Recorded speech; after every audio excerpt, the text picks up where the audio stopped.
By birth उनको वो stone मिला और था उसमें बहुत पावर थी Exactly. उसमें, यानी कि आपको हंगर नहीं लगेगी, आपके साथ कुछ बुरा नहीं होगा, हाँ. आपको डिजीज नहीं होगी। हाँ. और फिर जब वो निकाल लिया ना तो फिर उसमें अल्सर और जो वो पस होती है वो आ गई थी और एक नॉर्मल इंसान हाँ, वो नॉर्मल बन इंसान बन गए गए। तो उनके लिए तो ये सजा है, लाइक है ना? मतलब कि भटकते रहो पूरी उम्र और हाँ. कोई आपकी हेल्प नहीं करेगा और मतलब वो डॉक्टर्स भी उनकी इवन तो हेल्प नहीं कर पाए, वो कर ही नहीं पाए उनको ठीक।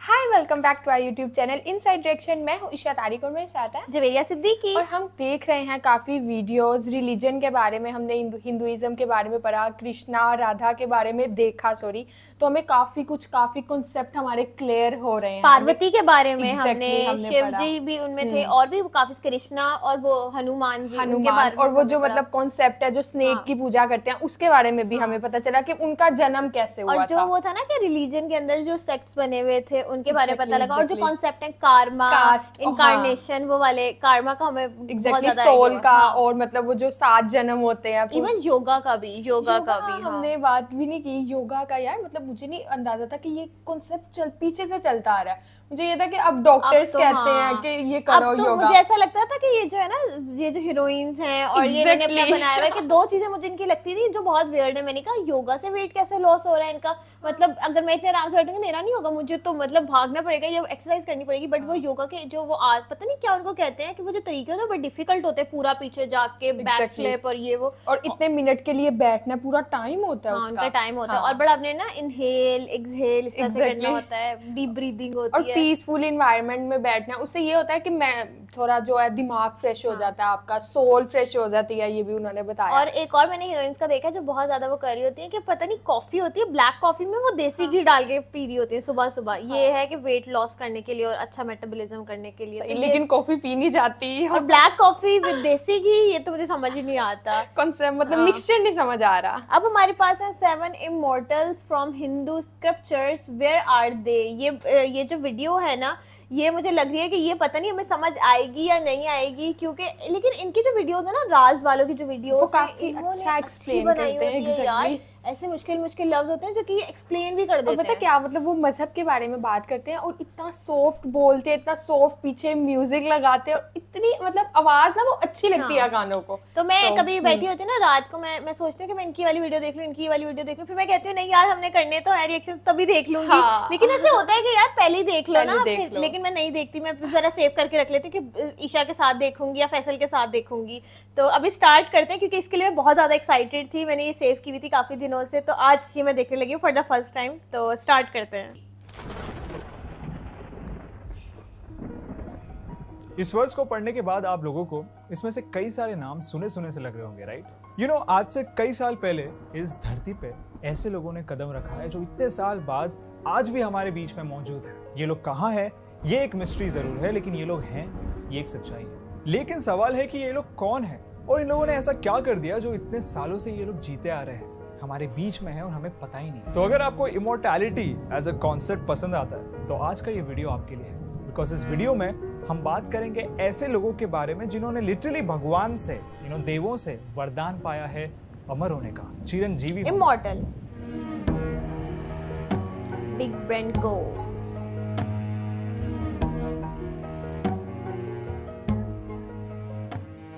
अश्वत्थामा।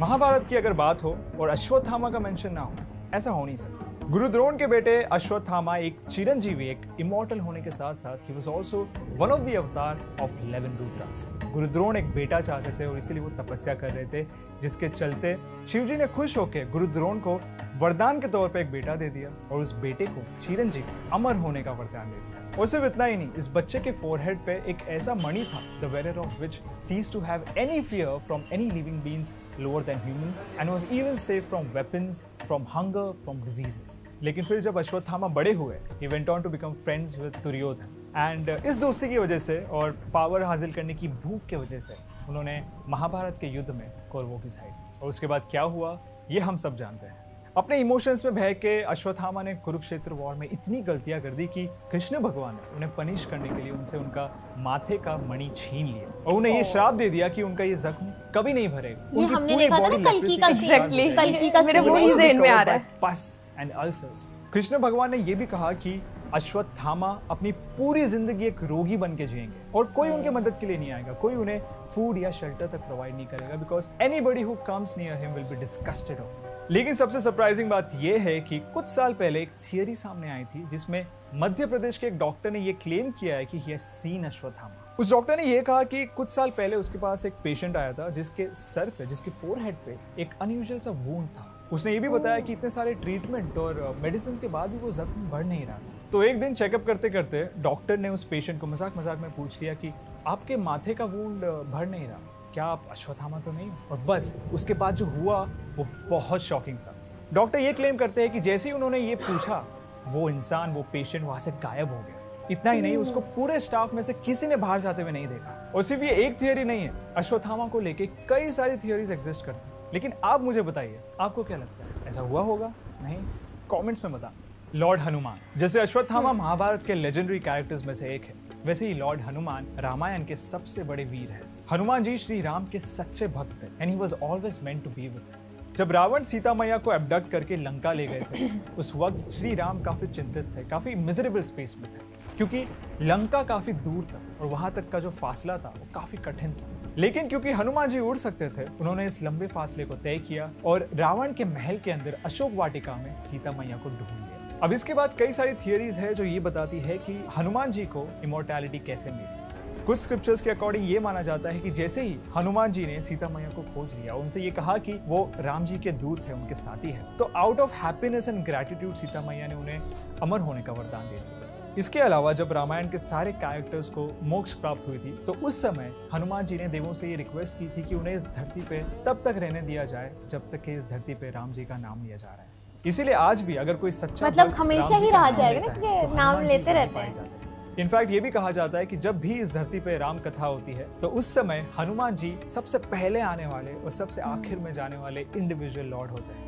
एक और थियरी है जो ये कहती है कि रावण को मार गिराने के बाद जब लोगों ने हनुमान जी से ये पूछा कि आप अपनी लॉयल्टी टुवर्ड्स राम प्रूव करें, तो उस समय हनुमान जी ने अपनी छाती चीर के सबको ये बताया कि उनके मन में, उनके हृदय में राम जी, सीता मैया और लक्ष्मण बसते हैं। इसके बाद हनुमान जी का ये प्यार देख के, ये लॉयल्टी देख के Shri Ram blessed him with immortality. महर्षि वेद व्यास। वैसे तो हम हर साल गुरु पूर्णिमा मनाते हैं, लेकिन क्या आप लोग जानते हैं कि Guru Purnima marks the birth anniversary of Maharshi Ved व्यास। महाभारत के ऑथर पराशर और सत्यावती के बेटे Maharshi Ved Vyas represents intelligence, wisdom and vision. और अगर आप वेद व्यास इस वर्ड को संस्कृत में ट्रांसलेट करो तो it means the one who classified the Vedas. Ved Vyas ji को विष्णु जी के मेनी ऑफ द अवतार्स में से एक माना जाता है। विष्णु पुराण में ऐसा कहा गया है कि वेद व्यास एक ऐसा टाइटल है जो हर युग में विष्णु अवतार में आए हुए वेदा कंपाइलर को दिया जाता है। आज तक इस धरती पे 28 वेद व्यासास ने जन्म लिया है and Maharshi Ved Vyas is the 24th one. ऐसा माना जाता है कि वेद व्यास जी ने 3 युगास को एक्सपीरियंस किया है। त्रेता युग जब एंड हो रहा था तब उनका जन्म हुआ, उसके बाद पूरा द्वापर युग उन्होंने विटनेस किया और उसके बाद कलयुग के कुछ इनिशियल डेज भी विटनेस किए। इसके बाद वेद व्यास जी के साथ क्या हुआ ये किसी को नहीं पता। कई लोगों का ये मानना है कि he never died, he continue to be immortal. कई लोगों का ये भी कहना है कि जो दुनिया में बुरी चीजें हैं, जो वायलेंस है, इसे देख वेद व्यास ने नॉर्थन इंडिया के किसी छोटे से गाँव में जाके रहना शुरू कर दिया। वो आज भी वही है। विभीषण। आप लोगों ने ये कहावत तो सुनी होगी कि 500 उंगलियां बराबर नहीं होती। सुनिए, चलिए मैं आपको इस कहावत का रियल लाइफ एग्जांपल देता हूँ। रामायण के 2 फेमस भाइयों के बारे में तो आपको पता है, राइट? नहीं, मैं राम और लक्ष्मण के बारे में बात नहीं कर रहा, मैं बात कर रहा हूँ रावण और विभीषण के बारे में। इन दोनों भाइयों पे जो कहावत मैंने आपको अभी बताई ना, वो एकदम जचती है। जहाँ पे एक भाई पावर, लालच, छल कपट की वजह से बर्बाद हो गया, वही दूसरा भाई अपनी अच्छाई और सच्चाई की वजह से अमर हो गया। विभीषण रावण का छोटा भाई था और जब रावण सीता मैया को अबडक्ट करके लंका ले आया था, तो वो विभीषण थे जिन्होंने सबसे पहले आवाज उठाई थी, इस एक्ट को अनएथिकल बताया था। लेकिन रावण ने उनकी एक बात नहीं सुनी। इवेंचुअली जब विभीषण को ये समझ आया कि एंड में सच्चाई की जीत होने वाली है, तो उन्होंने राम जी की मदद की। उन्होंने राम जी और वानर सेना के साथ मिलकर सीता मैया को रावण के चुंगल से बचाया and he proved that you always have a choice to make the right decision. ऐसा कहा जाता है कि जब ये सब खत्म हुआ, तब विभीषण को लंका का राजा घोषित किया गया and he was blessed with immortality, ताकि वो लंका के लोगों को हमेशा गाइड कर सके on loyalty, right conduct and धर्म। परशुराम।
कैरेक्टर्स में से एक है, और क्यों ना हो, उन्होंने महाभारत के यंग प्रिंस को वॉरफेयर और उससे रिलेटेड टेक्निक सिखाई थी। अगर मैं आपको कृपाचार्य के बारे में कुछ बैकग्राउंड दूं तो आप लोग ये जान के शॉक हो जाओगे that he was not born from a human womb. Yes, you heard me right.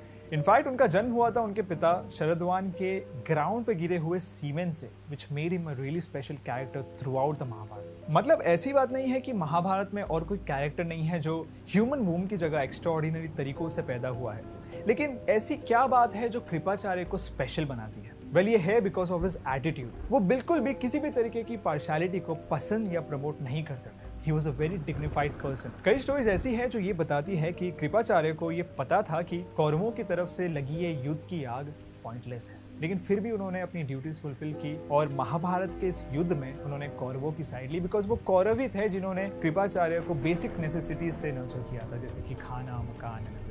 तो फिर क्वेश्चन आता है कि कृपाचार्य को इमोर्टैलिटी मिली कैसे? एक थियरी हमें ये बताती है कि कृपाचार्य का अनबायस्ड और इम्पार्शियल एटीट्यूड देख के कृष्ण भगवान ने उन्हें इमोर्टैलिटी का वरदान दे दिया था। तो ये थे स्क्रिप्चर्स के अकॉर्डिंग वो 7 कैरेक्टर्स जो अपनी अच्छाई या फिर अपनी बुराई की वजह से इमोर्टल बन गए। आई होप कि आपने ये वीडियो एंजॉय किया।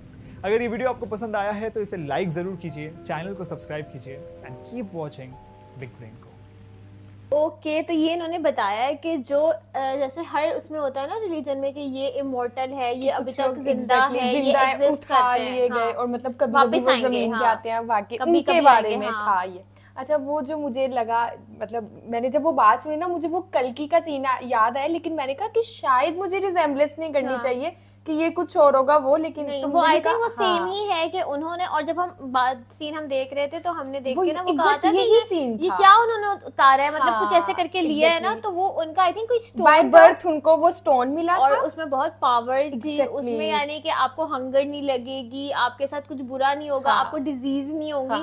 और फिर जब वो निकाल लिया ना तो फिर उसमें अल्सर और जो वो पस होती है वो आ गई थी, और एक नॉर्मल इंसान बन गया, कोई पावर्स नहीं है, मतलब हंगर भी लगेगी, डिजीज भी आएंगी। और मतलब ऐसा था कि बाकी लोगों को तो होता है ना कि उनको कोई हेल्प करेगा, उनको कोई हेल्प भी नहीं करेगा, लेकिन अच्छा वो कैसा लगा कि मतलब एक दिल्ली का डॉक्टर थे, मुंबई के शायद डॉक्टर थे, उनके पास वो आए, वो हो भी सकता है वैसे, है ना? हाँ, क्योंकि देखो इलाज एक बंदे को, जब बाकियों का तो जो था ना कि बाकियों का तो बहुत पॉजिटिवली उनको इमोर्टल किया गया कि यार वो आपने कुछ अच्छा किया है तो उनको इमोर्टल कर दिया कि तुम लोग आओ। और जैसे उन्होंने बात की ना हनुमान जी ने कि वो राम राम जब तक होगा ना मैं होगा, और उनको एक गिफ्ट मिला ना, वो इमोर्टैलिटी उनको एक गिफ्ट मिला। मुझे उनका लग रहा है जैसे उनके लिए तो ये सजा है, मतलब कि भटकते रहो पूरी उम्र और कोई आपकी हेल्प नहीं करेगा, और मतलब वो डॉक्टर्स भी उनकी इवन तो हेल्प नहीं कर पाए, वो कर ही नहीं पाए उनको ठीक। लेकिन वो जो था ना हनुमान का, जो उन्होंने बोला था कि उन्होंने चीर के दिखाया कि वो इतनी मोहब्बत, एक मतलब ब्रदरहुड, पता नहीं मुझे कहना चाहिए नहीं, लेकिन इतनी ज्यादा कि उनकी वो थी, इतनी ज्यादा उनका दिल में था उनके लिए प्यार कि जहाँ भी वो कहते हैं कि जब भी ये कोई भी इवेंट होता है जहाँ पे सब राम राम कर रहे होते हैं तो वो सबसे पहले आते हैं और सबसे एंड में जाते हैं। और ये मतलब ये सब